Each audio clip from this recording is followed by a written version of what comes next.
to kindle their fires when they were about to cook, which is also dangerous, because when you take plastic and to light your fire, you causing problems, because the culinary environment is so tight. Looking at the Gambian situation, the culinary environment, a culinary area is so small that the fumes that are coming from that fire, and this is barely plastic. You have dioxins and phenols coming from the plastic, and you're exposing yourself to this, and which can cause cancer.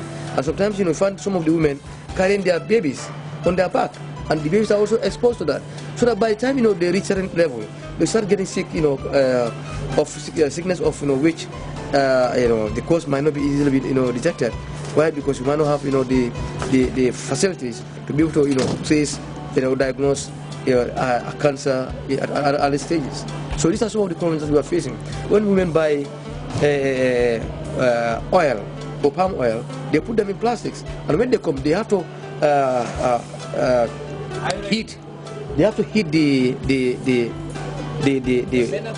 pot, the cooking pot. They have to heat the cooking pot, and then put the plastic inside, so that the content is emptied into the pot, and that leaves some of the plastic is in the pot, and this could also be dangerous. That's why we're having a lot of stomach problems.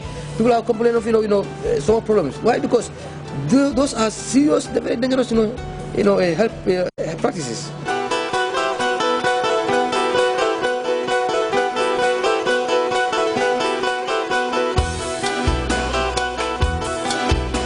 Plastics should be considered as raw materials rather than waste.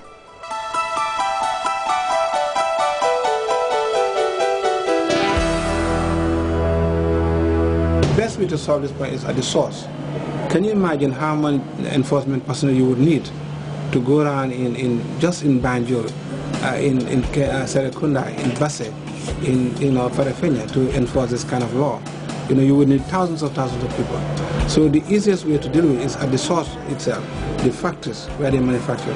Reduce it there, and the demand would be less in the other areas of the country. And that's the best way forward, because you cannot enforce it by having personnel everywhere. It's not possible. You have so many thousands of people doing this, selling of plastic material, and to go around every one of them to enforce, you need to employ 20 times more than the personnel we have at the moment right now. The recycling is one of the most effective strategies to deal with it. Let people be paid a good price when they bring the material, and they would just go around recycle it. And then reduce at the source. Let the factories reduce it as well, or make ones which are durable so you can use them overlay. If I had a plastic bag that I can use 3-4 times, why should I buy a new one? I would just fold it and take it to the supermarket and put my goods there. I remember we used to have a bottle for palm oil that we buy every day. But now that these plastics are available, nobody bothers to... Yeah, my mother had a special bottle for palm oil, a special one for granule oil, and even for, what's it called, tomato paste. So each one had a container, and they were just washing it and using it all over again. But now, because prices were cheap, that's why it's affordable, and everybody can just put anything in plastic. I even bought a pen, writing pen in a shop, local shop, and they gave me a plastic bag to put a pen inside, which I could put in my pocket, because it's so cheap. So make it expensive, reduce it at the factory's level, and you will see an impact. Plastic bags are the fastest growing component of the waste stream, and plastic pollution like single-use bags are among the most commonly found items during national cleaning exercise. The Gambia has strict anti-littering bills. We are enforcing vigorously. As you know, the littering is not just plastic bag, but even wastewater from compounds. It's not allowed now to discharge wastewater from your toilets and from your showers into the street. You have to be a soccer in the system. And we have a court now in Kanifing with a magistrate, and we find people who are apprehended committing this crime. But to apprehend somebody throwing a plastic bag, can you imagine what kind of enforcement that would be? Are you going to have a policeman in every corner of the country to watch over that? Because somebody can be just walking and throwing it. Somebody can be driving a car and throwing it. So the best way to sensitize people about the impacts of plastic in the environment, have TV programs, have radio programs, in newspapers so that they know that what they're doing is harmful to all of us. In the quest to pave the way for a healthy environment, the National Environment Agency convened a meeting with stakeholders in the manufacturing and importation of plastic-related materials to discuss means to curb the proliferation of plastic. We conduct this exercise by inviting stakeholders, those that import plastic waste, plastic materials, packaging materials, and those that manufacture them in the country, and those that are involved in water trade, so that we come together and come up with solutions. Maybe solutions like what was done for the scrap metal. Now scrap metal is thing of the past now. We have to make sure that we have a solution to collect plastic. If you see the metal now, before there's a lot of metal all over Gambia. It was a problem, metal and batteries. But today, you can go around, you won't find metal. Even people go to people's home and steal metal.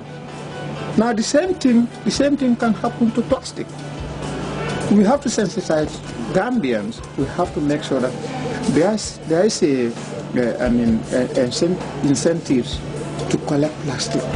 New policies are therefore needed to deal with the increasing amount of plastic litter polluting the environment, or better still, highly plastic items need to be banned.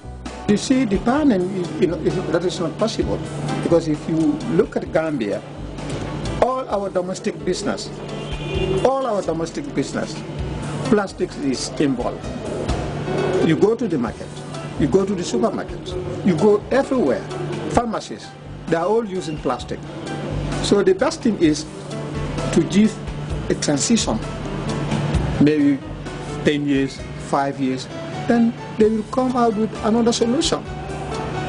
If that is going to be, if the banning is going to be the issue, then you have to give a transition from 10 years or 5 years, then you come up with another solution to replace plastic. The most effective solution, of course, is for people to be responsible for their waste and take care of proper waste separation and recycle actions. The next time you go shopping and carry home the things in a cute, comfy plastic carry bag, think you are contributing your share to a deadly pollution whose ill effects are irreversible and capable of reaching out to numerous generations to come.